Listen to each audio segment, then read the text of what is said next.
the stairs in the corner of the basement of the house half a block down the street from Jerry's bait shop. You know the place. Well, anyway, back then life was going swell and everything was just peachy! Except, of course, for the undeniable fact that every single morning, my mother would make me a big old bowl of sauerkraut for breakfast. Big bowl of sauerkraut!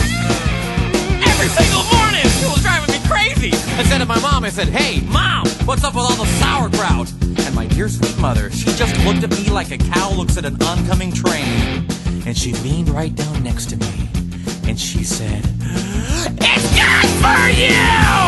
And then she tied me to the wall and stuck a funnel in my mouth and force-fed me nothing but sauerkraut until I was 26 and a half years old. That's when I swore that someday I would get out of that basement and travel to a magical, faraway place where the sun is always shining and the air smells like warm root beer and the towels are oh so fluffy.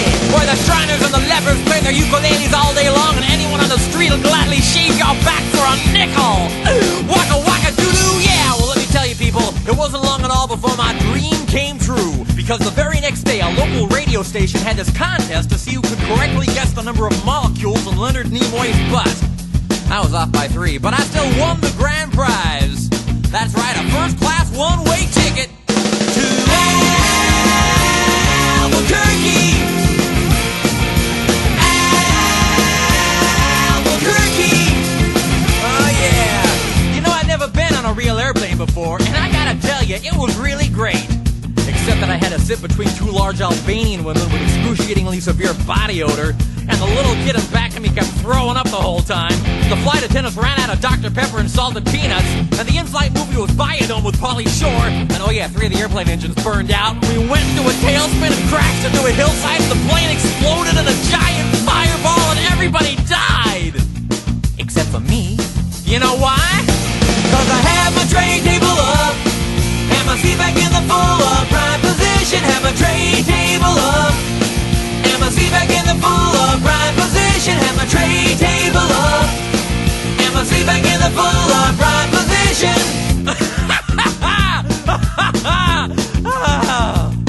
So I crawled from the twisted burning wreckage. I crawled on my hands and knees for 3 full days, dragging along my big leather suitcase and my Garmin bag and my tenor saxophone and my 12-pound bowling ball and my Lucky Lucky autographed glow-in-the-dark snorkel. But finally I arrived at the world-famous Albuquerque Holiday Inn where the towels are oh so fluffy and you can eat your soup right out of the ashtrays if you wanna. It's okay, they're clean.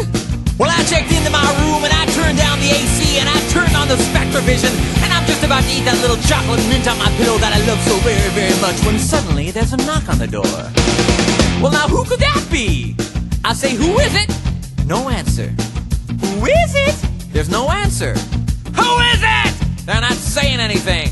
So finally I go over and I open the door and just as I suspected, it's some big fat hermaphrodite with a flock of seagulls haircut and only one nostril. Oh man, I hate it when I'm right. So anyway, he burst into my room and he grabbed my lucky snorkel and I'm like, "Hey, you can't have that! That snorkel's been just like a snorkel to me!" And he's like, "Tough!" And I'm like, "Give it!" And he's like, "Make me!" And I'm like, "Okay." So I grabbed his leg and he grabbed my esophagus and I bit off his ear and he chewed off my eyebrows and I took out his appendix and he gave me a colonic irrigation. Yes, indeed, you better believe it. And somehow in the middle of it all, the phone got knocked off the hook.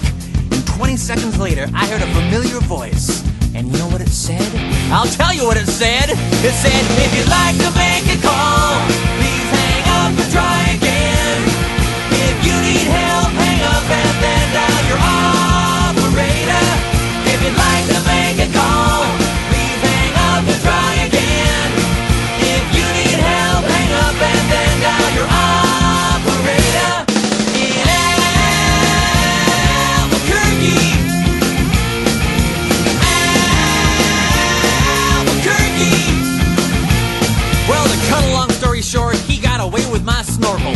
But I made a solemn vow right then and there that I would not rest. I would not sleep for an instant until the one-nostriled man was brought to justice. But first I decided to buy some donuts. So I got in my car and I drove over to the donut shop and I walked on up to the guy behind the counter and he says, "Yeah, what do you want?" I said, "You got any glazed donuts?" He said, "No, we're out of glazed donuts." got any jelly donuts? He said, no, we're out of jelly donuts. I said, you got any Bavarian cream-filled donuts? He said, no, we're out of Bavarian cream-filled donuts. I said, you got any cinnamon rolls? He said, no, we're out of cinnamon rolls. I said, you got any apple fritters?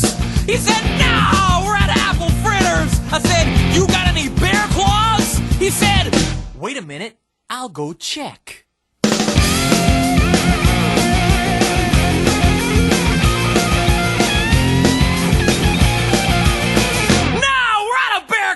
I said, well, in that case, what do you have?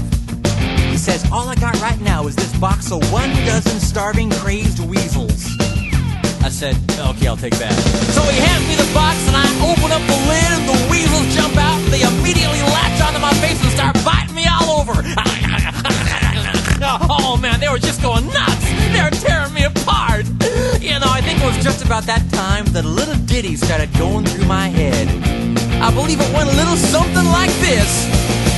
Oh, get him off me! Get him off me! Oh, get him off! Get him off! Oh, God! Oh, God! Get him off me! I ran out into the street with these flesh-eating weasels all over my face, waving my arms all around and just running like a constipated wiener dog. And as luck would have it, that's exactly when I ran into the girl of my dreams. Her name was Zelda. She was a calligraphy enthusiast with a slight overbite and hair the color of strained peaches. I'll never forget the very first thing she said to me. She said, hey, you got weasels on your face. That's when I knew it was true love. We were inseparable after that. Oh, we ate together, we bathed together, we even shared the same piece of mint-flavored dental floss. The world was our burrito. So we got married and we bought us a house and had 2 beautiful children, Nathaniel and Superfly. Oh, we were so very, very, very happy. Oh, yeah.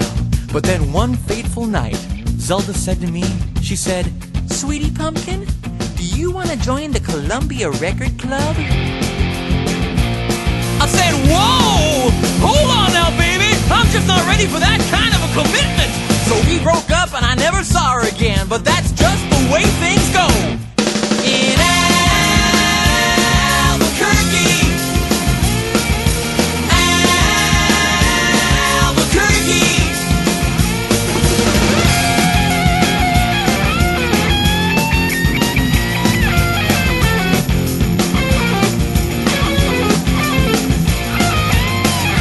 Things really started looking up for me because about a week later, I finally achieved my lifelong dream. That's right, I got me a part-time job at the Sizzler. I even made Employee of the Month after I put out that grease fire with my face. Oh yeah, everybody was pretty jealous of me after that. I was getting a lot of attitude. Okay, like one time, I was out in the parking lot trying to remove my excess earwax with a golf pencil when I see this guy Marty trying to carry a big old sofa up the stairs all by himself. So I say to him, I say, hey, you want me to help you with that? And Marty, he just rolls his eyes and goes, no, I want you to cut off my arms and legs with a chainsaw. So I did. And then he gets all indignant on me. He's like, hey man, I was just being sarcastic. Well, that's just great. How was I supposed to know that? I'm not a mind reader for crying out loud. Besides, now he's got a really cute nickname, Torso Boy. So what's he complaining about? Say, that reminds me of another amusing anecdote.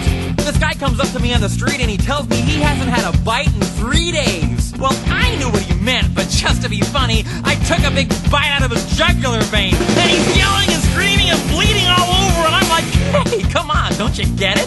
But he just keeps rolling around on the sidewalk, bleeding and screaming, ah! Ah! Ah! You know, completely missing the irony of the whole situation. Man, some people just can't take a joke, you know? Anyway, where was I? Kind of lost my train of thought. Okay, anyway, I know it's kind of a roundabout way of saying it, but I guess the whole point I'm trying to make here is I hate sauerkraut! That's all I'm really trying to say. And by the way, if one day you happen to wake up and find yourself in an existential quandary, full of loathing and self-doubt and racked with the pain and isolation of your pitiful, meaningless existence, at least you can take a small bit of comfort in knowing that somewhere out there in this crazy old mixed up universe of ours, there's still a little place